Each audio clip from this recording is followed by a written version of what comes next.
Hello and welcome back to our next episodes in the Religions of the World class. Today we will be talking about Zoroastrianism. When we left off last, we were in Japan, but now we're going back, all the way back again through China, into India, and even past India to Iran.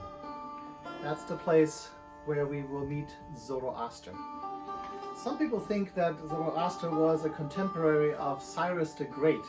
I don't believe that that is quite true, because we know that Cyrus the Great already had a large empire that took Zoroastrianism as its religion. If Zoroaster lived at the same time, it would have been hard to imagine that a whole empire would all of a sudden take on a new religion that didn't exist before. What seems to make more sense is that Zoroaster lived more like between 2000 and 1000 BCE, and that would make him contemporary to Abraham as the forefather of Judaism, Christianity, and Islam. Most of you would probably admit that you have never heard of Zoroastrianism. The religion only has about 200,000 or 190,000 followers worldwide. You will find about 150,000 Zoroastrians still in India, and about 40,000 to 50,000 in Iran. It is also evident that Zoroastrianism is declining. It will lose about 10% every decade. That makes you even more asked, why Zoroastrianism? But as you will see, Zoroastrianism has a great influence on the three Abrahamic traditions. Once it got in touch with Judaism, it profoundly changed Judaism. And then because of that change, it also influenced Christianity and the development of Islam. Zoroastrianism is the very first monotheistic religion. Now you might stop me again and say, wait a moment, isn't Judaism a monotheistic religion? And doesn't it go back to Abraham? And you just said earlier that Zoroaster might have been contemporary with Abraham. So how can Zoroastrianism be the oldest monotheistic religion? As we will see in the section on Judaism, Judaism didn't really start as a monotheistic religion. Zoroastrianism believed for the first time that there is only one true God. But however we want to date the life of Zoroaster, we know a few things about his life from the Gathas that are part of the Avestas, Zoroastrian holy book. If we are right with the early dating to make him a contemporary of Abraham, then we would know that he lived during the late Bronze Age in the area of Bactria. It was a tripart society consisting of priests, warriors, and commoners, taking care of the spiritual, the martial, and the economy. Zoroaster was a priest, was dissatisfied with the worship of the many gods. At age 30, Zoroaster had a divine inspiration. In the beginning was the God of the universe. His name was Ahura Mazda. He was surrounded by the good spirits. Their name was Amisha Spentas. Together they represented truth. But truth was not the only thing in the universe. It was surrounded also by the opponent by the name of Ahiman, or sometimes called Drudge. And Ahiman was surrounded by the demons, also called the Devas. And they represented the lie. Ahura Mazda wanted to defeat the lie and bring only truth into the universe. And so he created a world. The world was to become the stage into which Ahura Mazda wanted to draw Ahiman to begin the battle between the truth and the lie.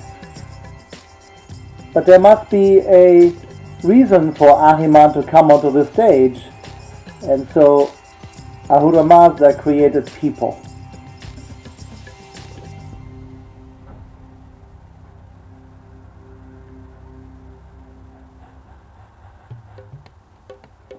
The people become the bait that Ahiman wanted to catch and tempt so that they would believe the lie rather than the truth. People have free will, and so with the free will they can choose between the lie or the truth. And so that people knew what to believe, Ahura Mazda sent a prophet. His name is Zoroaster.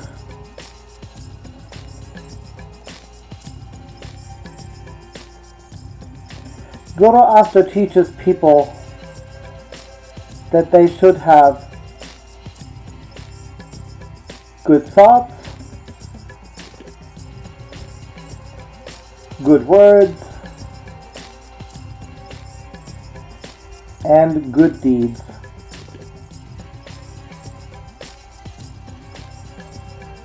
As people age and come near death and die, they will have 4 days after their death until they have to walk over Shinvat, a bridge bridging the world into the other side. The righteous would have an easy way. The bridge is wide and there is no trouble coming into the desirable, beautiful place called the House of Song. But the unrighteous, for them the bridge was very narrow, razor thin, and they would easily fall off this bridge into the abyss of darkness and hell.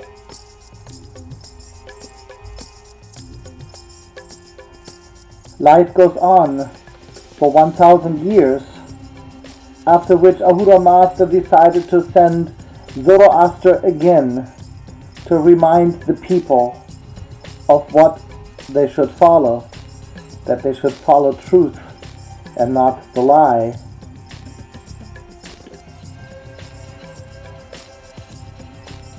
History moves on for another 1,000 years, when Ahura Mazda repeats the visit by the prophet, and Zoroaster teaches again what needs to be taught, to believe the truth and not the lie. After 3,000 years are complete, Zoroaster is born again from a virgin to be part of the final battle and help with the judgment. In the final battle, Ahura Mazda becomes victorious and becomes truly the only Lord of the universe.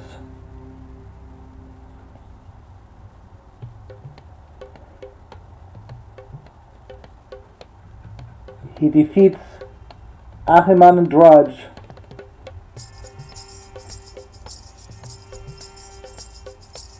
and truth defeats the lie. When Ahiman is moved away, hell is being opened up, and those who were suffering in hell are also invited to come into the House of Song. If you felt like that some of the things you saw were kind of close to Christianity or even Islam, you're not wrong at all. The concepts of the Messiah or somebody coming back at the end of time before Judgment Day comes from Zoroastrianism. That there is a judgment after death, that there is a heaven and a hell, the devil.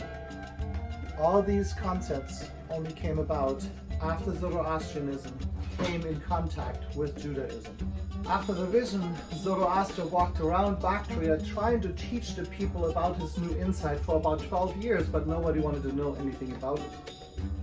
So he went further south, west, towards the main part of Iran, where the city of Yazd is today. There, the king of Persia began to accept his teachings. It eventually became the state religion of the Persian Empire.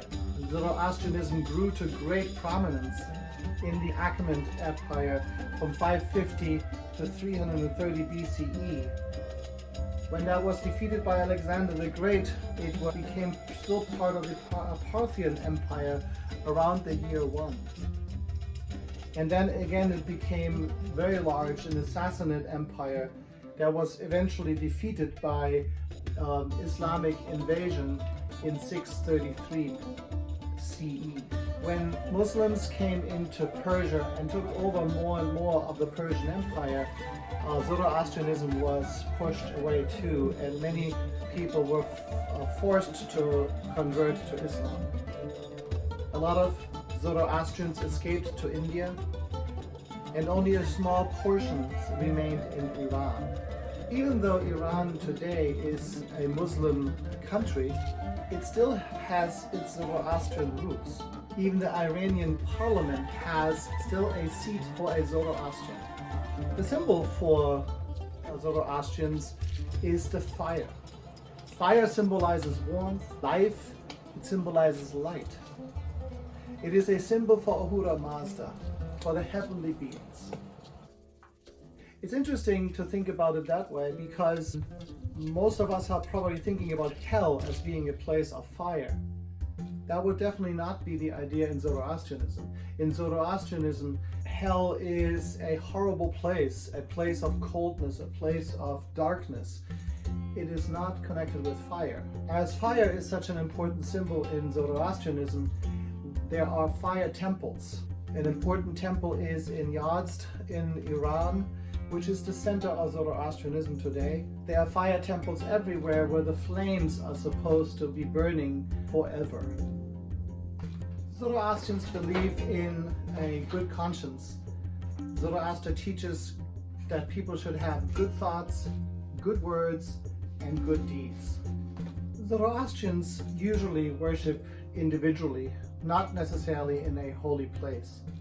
But for certain ceremonies, Zoroastrians gather in these fire temples. Interesting is when somebody dies, once the body is dead, it is possessed by Ahriman or by the Devas, and therefore one should not touch the body.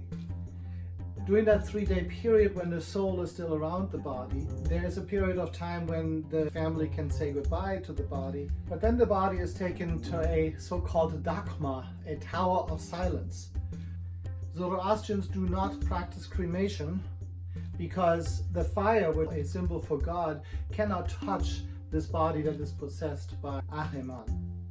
And the body cannot be buried in the ground either, because that would soil the earth itself, that is the creation of Ahura Mazda. So once the body is taken into the Tower of Silence, the body is just left there to decay by itself. Zoroastrians have 2 important holidays. One of them just passed. It is the New Year's holiday that begins exactly at the time when spring comes in. So it just passed on March 20th.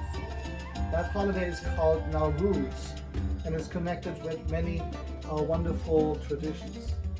And the other holiday is Yalda, which is the celebration of the winter solstice around December 21st. Now at the end, let me just come back to the question of why Zoroastrianism is disappearing more and more. The first reason is that no one can convert to Zoroastrianism.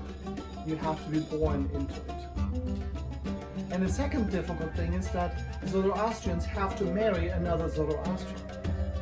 So you can see that Zoroastrians will have a difficult time to replenish themselves. If someone wants to marry a non-Zoroastrian, then they will have to leave the faith. And this is the end of my overview into Zoroastrianism. When we continue on in our next session with Judaism, we will at some point see how Judaism did not start as a monotheistic religion and how it became monotheistic at the point when it got in touch with Zoroastrianism.